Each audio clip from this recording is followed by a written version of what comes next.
Okay, really quick. I'm going to go through why Alberta Health Services modeling on COVID-19 is over-optimistic and how it might prevent developing a better solution. I do this in a video so I can use graphs. Everything's a little easier to understand with graphs. So to start with, healthcare workers are heroes. I'm not saying they're doing anything wrong, and they're saving people case by case. That being said, when we look at flattening the curve strategy, one thing that might confuse people is that the area under the graph here for doing nothing should actually be the same as the area under this graph when you're flattening the curve. The real goal of flattening the curve is to not exceed this, your capacity of your healthcare system, so that the deaths that occur due to the virus are just the natural death rate, what you can't solve using current medical technology, not because you didn't have a hospital bed. Okay, but for a virus like COVID-19 that's super infectious and the rest of the world has it, the area, if you have a million infections under this graph, you should have a million infections under this graph. All you're doing is pushing it out. Okay, and there's still value in that you're not killing people because you exceeded the capacity of your healthcare system. So now, when you look at the Alberta Health Services model, what do you notice? The total infections here are 1.6 million. The total infections here are 1 million.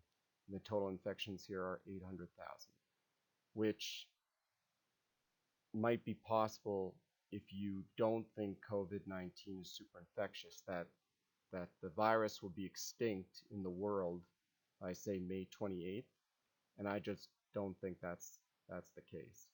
Okay, so a good way to think of this instead is if you take this graph and you convert it and you do a graph of the people in Alberta that are immune, that get a natural immunity, because the easiest way to get immune is to survive the virus. You won't get it again. So if you take the Alberta population at like 4.3 million people, and you look at 1.6 million people getting in the extreme case, so in the extreme case it just shoots up and then you have 1.6 million people immune. Okay, in the elevated case, it's only 1 million and it's slowly going up. Well, look, there's actually more people immune to the virus under the extreme case than their elevated case. And under their probable case, they've reduced the number of people who are immune. So what is that telling you? Well, if you do this, but the virus is still out there, all you did with the probable case is stretched it out. And when you let everyone out, it's going to go up again until the area under this curve is the same as the area under the extreme case.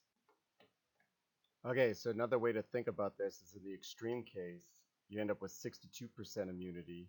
In the elevated case, you only got 30%, 7% Alberta population herd immunity. In the probable case, you ended up with only 18% herd immunity. So when you look at that, and if you discount if your healthcare system isn't overloaded, it's actually better to do the extreme case. Okay, in the probable case, what you're really setting up for is everyone has to stay in quarantine until the virus is exterminated by vaccine, because then it would prevent that second bump. But who thinks we're going to have that within the year? It's not pre-approved. We don't know the side effects. I'd be shocked. Okay, but that is one solution: is we all wait for the vaccine and it prevents that second bump. But what will the economy look like? And to be honest, that's not the doctor's job to worry about. Okay, so vaccine is one solution. Okay, but are we going to let the economy stagnate while we wait for this vaccine? What's good is you don't have to. I don't think you have to. So one solution is use pre-approved drugs. Okay, you increase the treatment and you reduce the natural death rate. For example, we used to all get chickenpox, and yes, it was painful, but as long as it didn't kill you, you got the herd immunity, and that's just the way it was. Okay? And to be honest, that might be what if we can use pre-approved drugs to reduce the death rate to say that of the flu, you can do that. Okay? So there are some drugs which are showing showing some signs of being able to reduce the death rate. And they're also boosting the capability of the healthcare system. So that's one potential, but you got to peer review it. So I would dump loads of money into seeing what that looks like right now. I mean, what's the cost of the economy right now? $1 trillion? Even if there's a 5% chance of this working, that's $1 billion you can do in studying these viruses or studying these treatments. Okay, and also note that Oak Ridge National Research Lab actually used their supercomputer to do the summit model and came up with a bunch of potential treatments. So I mean, we should be studying like crazy these, because if we can reduce the death rate, then you can lift the quarantine. Okay, the other thing though is well, you do a reverse quarantine. Okay, and some have talked about this, but what does it actually work? Okay, so what does this look like in reality?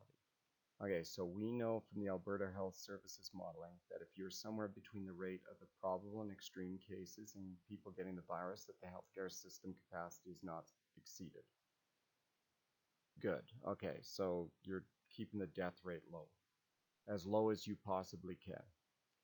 Then what you do is you take the elderly and those high at risk, young people with conditions. You spend a lot of effort in identifying those who are high risk, and you put them into a super quarantine. They're quarantined, they're being screened, healthcare homes, that's ground zero, okay? Then for everywhere else, you actually purposely, you release them, you let them go out in a controlled manner. Maybe you're doing this by license plate number. Maybe I'm sure Alberta Health Services can work it out. You're purposely letting people get infected. And like the chicken pox, eventually everyone will get it. And then you have this herd immunity.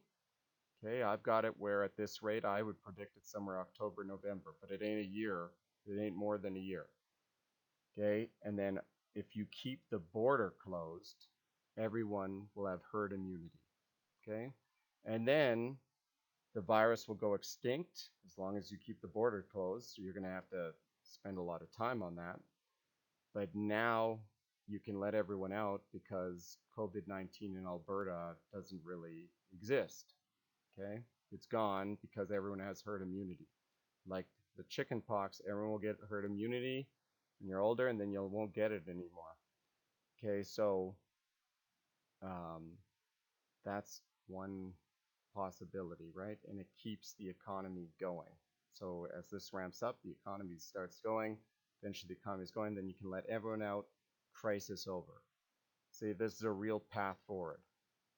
As opposed to, we're going to do this, and then the lockdown is going to go out until magical vaccine happens. Well, what happens if we have tons of issues and it takes 2 years to get the vaccine?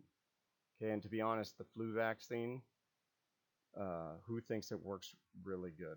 Okay, and I know that COVID-19 is said not to mutate, but I mean, we can barely understand how pre-approved drugs work with it. How do you think we're going to do with a vaccine? Okay, but either way, I hope everyone's staying safe. Hopefully this crisis ends soon. I hope this helps. God bless.